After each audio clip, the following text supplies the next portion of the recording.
بسم الله الرحمن الرحيم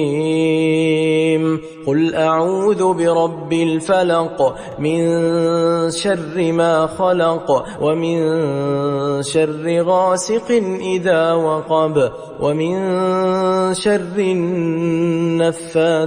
في العقد ومن شر حاسد إذا حسد بسم الله الرحمن الرحيم قل أعوذ برب الناس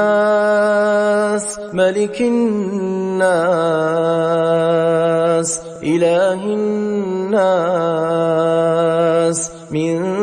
شر الوسواس الخناس الذي يوسوس في صدور الناس